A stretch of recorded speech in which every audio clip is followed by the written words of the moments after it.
Hola, ¿qué tal amigos? Bienvenidos a mi canal Despertares. Yo soy Are y el día de hoy vamos a hablar sobre Jesús. ¿Quién es este ser tan enigmático y tan especial para la humanidad, y al cual han tomado como algo divino? Pero además vamos a develar ciertos mitos que hay en torno a él, pero también vamos a darles información completamente desconocida con respecto a él, sobre su origen, su misión y su obra aquí en la tierra, más allá de lo que nos cuentan las religiones y de lo que dice ese libro sagrado llamado Biblia. Porque recordemos que muchas de las cosas que se cuentan allí no son ciertas. Así que vamos a estar hablando de este maravilloso ser como lo es el Maestro Jesús.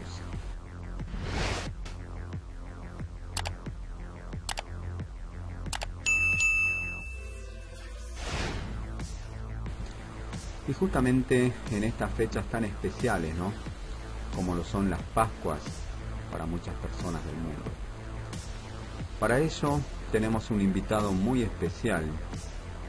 Vamos a hablar con Gerardo Colom, quien pertenece a la Confederación Andrómeda. Él también es un discípulo del maestro Rafael, al igual que nuestra compañera, nuestra amiga Lando Iris Osania Cruz, a quien por supuesto mandamos un enorme saludo desde aquí. Pues bien, le damos la bienvenida y saludamos muy cordialmente entonces. Hola Gerardo, ¿cómo estás? Muy bien, espero que tú también, y saludo a toda la audiencia que nos está viendo y nos está escuchando. Bueno, vamos a comenzar entonces desarrollando este tema.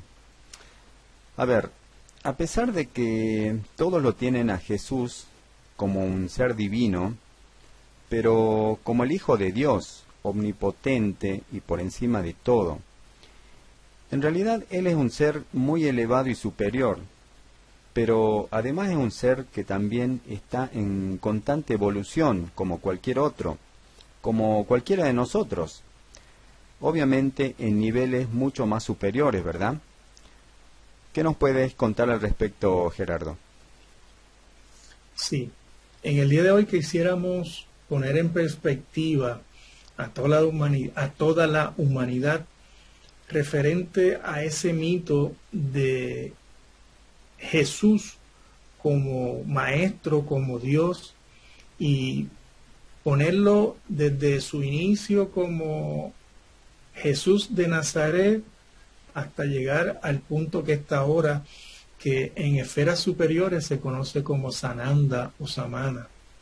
Hay un proceso evolutivo de conciencia que él ha tenido por su misión tan abarcadora y tan certera que ha tenido, y quisiéramos entrar en unos detalles que avalan esa tesis que voy a plantear en este momento, ese conocimiento, por así decirlo.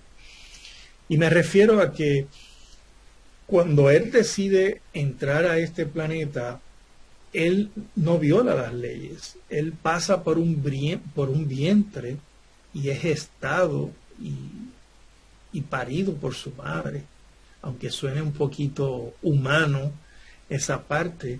Así que estrictamente él escogió ser humano como usted y como yo. Por lo tanto, tuvo un trayecto evolutivo como lo tiene cualquier humano. Pasó por una niñez muy feliz, donde tuvo ciertos características que lo distinguían y hacían un niño muy especial por su altura, por su belleza física y por su verbo. Y aquí hay que hacer un paréntesis para añadir algo que usualmente no se habla, y ese es el punto donde él fue a nacer a un núcleo familiar muy especial. Especial porque ya esa madre, María, tenía un trabajo muy adelantado espiritualmente, porque pertenecía a los esenios, así como lo oye, a los esenios. Los esenios eran un grupo que decidió apartarse del movimiento religioso y gubernamental, esa hegemonía que había para aquel entonces. Así que ellos practicaban lo que hoy día podríamos considerar un movimiento de nueva era, para que lo podamos entender. Ellos hacían prácticas de sanación, ellos tenían una conciencia global, todo el mundo se ayudaba, inclusive eran vegetarianos, había un gran respeto por la mujer, por los niños, así que cuando el niño Jesús de Nazaret fue gestado en un ambiente bien especial, que era propicio porque los esenios practicaban ese tipo de filosofía en que el momento de gestación era el momento más importante que podía tener el ser humano y tenía que estar en pura felicidad, con un trato muy especial, un cuidado muy especial con la alimentación, con los que escuchaba, con lo que hablaba. Así que él estuvo en un ambiente, diríamos, muy especial, no hay otra palabra, muy especial. Así que María y José no eran unos seres humanos común y corriente como le han hecho pensar a la humanidad hasta este momento. Eran unos seres muy espirituales que estaban trabajando desde hacía muchísimo tiempo y llevaban esa vida espiritual y fueron merecedores con ese galardón de permitir traer al mundo a este ser. Así que Jesús de Nazaret nace como nosotros, sin ningún crecimiento, entre comillas, ¿no? Porque está el crecimiento que él tuvo como ser al venir de otras esferas superiores, pero se sometió a ese reinicio como humano para darnos el marcar el camino que cada uno de nosotros podíamos hacer exactamente lo mismo que él hizo. Empezar desde cero como niño, adquirir toda la conciencia que se dictaba en aquel momento como esenios y fue creciendo, llegó a una edad, diríamos, de joven, ayudando a su papá, haciendo sus quehaceres también como joven al fin, como ayudante de su padre, como carpintero, pero a la misma vez iba recibiendo la enseñanza de los esenios que su padre y su madre le iban dando, y eso provocaba que desde su inicio todo ese conocimiento que ya él traía se iba despertando, se iba reiniciando, y por eso era que cada vez que él tenía la oportunidad de dar un mensaje, todo el mundo quedaba impactado. Vamos a recordarle a nuestros amigos cuál fue la verdadera misión por la que vino Jesús a este mundo, y bueno, que está muy lejos, ¿no? Por supuesto, de lo que la mayoría o todos creen, y qué es lo que nos enseña ese famoso libro sagrado, entre comillas, que es el de salvar al mundo, de salvarnos de nuestros pecados a través de su muerte. Entonces, en resumen, si podrías decirnos en este punto cuál fue realmente la misión por la que vino él. Esa fue los sinceros equivocados del pasado le hicieron creer a la humanidad hasta este momento esa mentira. Él vino precisamente para que individualmente, nosotros pudiéramos continuar con nuestra evolución a las esferas superiores. Tal cual, tal cual. No hay otro asunto tan importante que descubrir la contraparte de lo que nos han enseñado, que necesitamos de una estructura religiosa con unos señores que son dueños y señores, y si no es a través de ellos, usted no va a llegar a las esferas superiores. No, él vino a romper con ese paradigma, porque lo podemos hacer individual, fuera de las estructuras que se conocen al día de hoy y que se conocían en aquel entonces. Y esa es la verdad a la cual él hacía referencia. Correcto. Por eso es que él hablaba de su verdad, por eso es que hablaba de que podía hacer lo mismo que yo, pero le pusieron la etiqueta, lo trataron como un dios desde su inicio, y él siempre quiso presentarse como un ser humano para ponernos de todos de tú a tú. Por eso es que este video puede causar mucha incomodidad en pensar que Jesús era un ser humano, que lo fue, y que pudo hacer lo que hizo, y nos dejó todas las herramientas que son las que estamos develando en todos estos videos, para que cada uno de nosotros hagamos exactamente lo mismo. Así que el niño Jesús de Nazaret tuvo lo estoy humanizando para que comprendamos que así fue.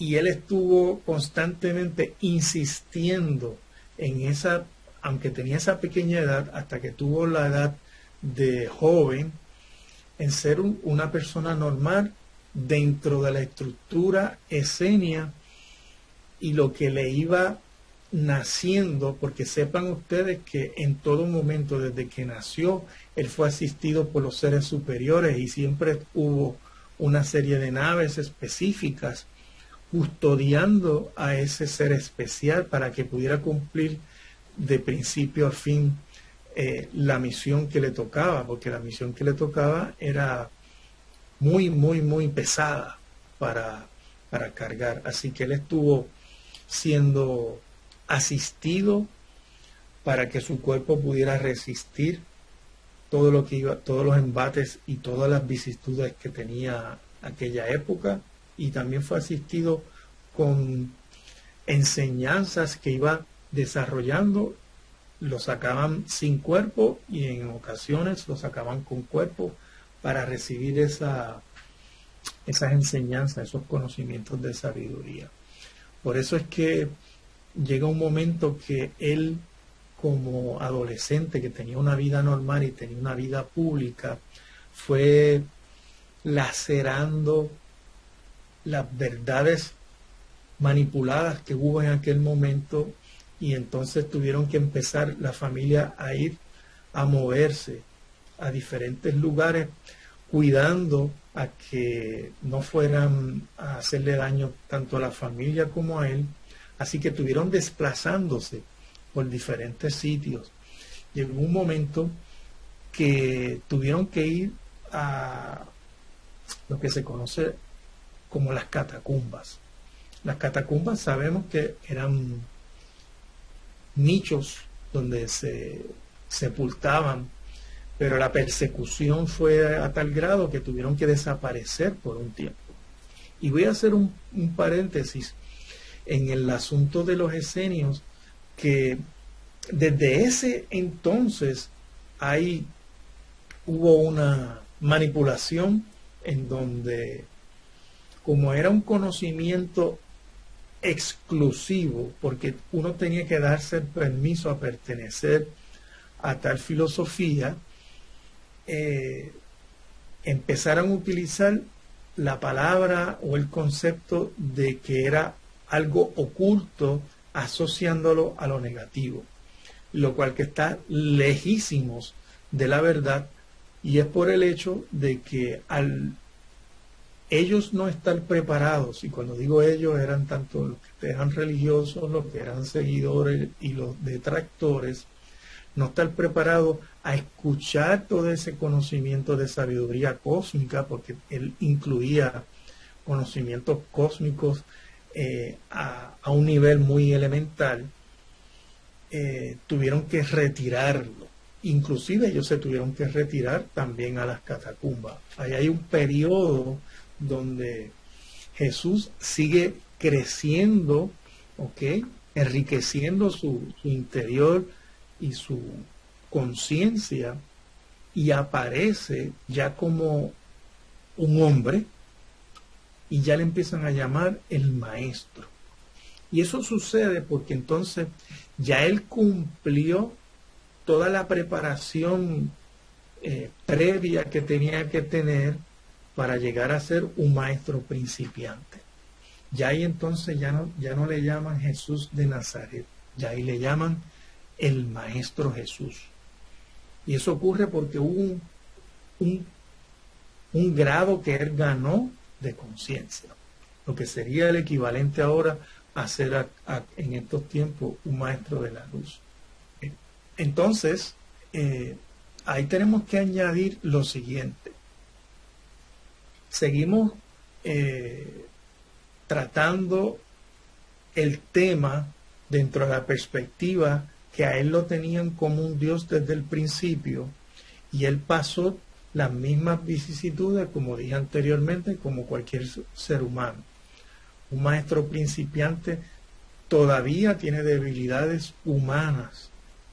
Así que el Maestro Jesús tuvo sus caídas como maestro principiante. Y cuando digo tuvo sus caídas, me refiero a que falló en varias ocasiones como maestro. Esto es algo increíble, que no está increíble, ¿ok? De ahí donde viene, utilizaron una manipulación muy, muy fina en cuanto a que él tuvo pareja y tuvo hijos, o tuvo descendencia, vamos a decir, para que no haya un debate. Él estuvo casado con María Magdalena. Eso es un hecho. Sí, sí lo sabemos. Eso es un hecho. Sí. Es un hecho. Y fue su compañera de principio de esa época como maestro, que lo fue acompañando y lo fue ayudando también en la misión, tanto como su familia estuvieron todo el tiempo con él. Y esto es muy duro, muy fuerte decirlo para la estructura religiosa que lleva arraigada siglos, de que un ser tan especial, porque lo era así, pero le quitan el elemento que hemos dicho, pasó por un cuerpo humano con todas las debilidades y con todo lo que pasa a un ser humano. Así que ya es un segundo periodo de ser Jesús de Nazaret a pasar a ser el maestro. Ya ahí él decide hacer las caminatas por los diferentes pueblos como el maestro. Ahí empieza entonces a aglutinar y la misión toma un giro superlativo, porque entonces empieza a utilizar su facultad o sus facultades, como lo conocen ahora, de sanar, de revivir muertos, de estar en dos lados paralelamente, y eso causó muchísimo revuelo. Ese fue el periodo el tercer periodo de crecimiento de Jesús, el Maestro, hacia ser Jesús el Cristo. Quiero hacer la salvedad que él siempre estuvo haciendo hincapié que todos esos milagros, y hago este gesto entre comillas de milagros, porque nada más son el resultado directamente proporcional cuando hay una purificación, que se une el real ser, la parte divina, con la parte humana, y se hacen uno, y ya esa parte divinal tiene trasciende todas las leyes terrenales. Si nosotros hacemos una comparativa y tomamos un ser superior y lo traemos aquí a nuestro video y vemos las cosas maravillosas que hacen, ¿cómo le llamaríamos? Le llamaremos también milagro, le seguiríamos llamando. ¿Ok? Son seres que también evolucionaron y ya se unieron, sacaron toda la parte negativa que tienen, y al no estar la parte negativa, trasciende las leyes de un plano. Gerardo, así que es decir que Jesús evolucionó estando acá encarnado en la tierra. O sea, la evolución se produjo durante su vida. Él ya le había pasado por su evolución, pero al querer, lo que pasa es que tenemos que añadir lo que le estaba pasando al planeta con sus seres vivientes. Él tiene a cargo este planeta, y para poder hacer un gran trabajo que él quería hacer, o lo hacía desde las esferas superiores o lo hacía como hizo él. Él decidió bajar. Ajá. Y hacerse hombre. Así que ahí el recuento que estamos haciendo es de esa evolución específica que data el libro sagrado, pero él tuvo una evolución muchísimo antes que no está en este panorama. Así que él estaba llevando, él tenía lo de él ya ganado desde hacía mucho tiempo, pero tenía todavía que seguir creciendo y ayudar a los que están en este planeta y al planeta. Claro. Y de la manera de hacerlo, él decidió hacerlo de la manera, podríamos decir, más dificultosa, que es volver a ser humano nuevamente. Claro, o sea, él ya vino como un ser superior. Sí, ya vino como un ser superior. Y como yo... No como un ser superior, pero hubo como, vamos a decir humanamente, le borraron todas las notitas y tienes que volver otra vez a hacer todo. Por eso es que se habla de las caídas que él tuvo. Por eso es que estamos hablando de las caídas. Porque él tuvo sus tentaciones, él tuvo que luchar consigo mismo. Él tuvo que hacer todo lo mismo que nosotros tenemos que hacer, pero con una diferencia, que él estaba despertando rápidamente y tenía esa conciencia de lo que era, porque estaba teniendo una ayuda directa, que nosotros las tenemos también, pero no nos distraemos y estamos siendo muy bombardeados por la parte estructura humana y alejamos la parte evolutiva y eso arropa y duerme el que sea. La asistencia que él tuvo directa era precisamente para eso, para que esta masa sideral de conciencia negativa que tiene este planeta no la arropara a él también. Bien. Eso no lo cuento. Claro.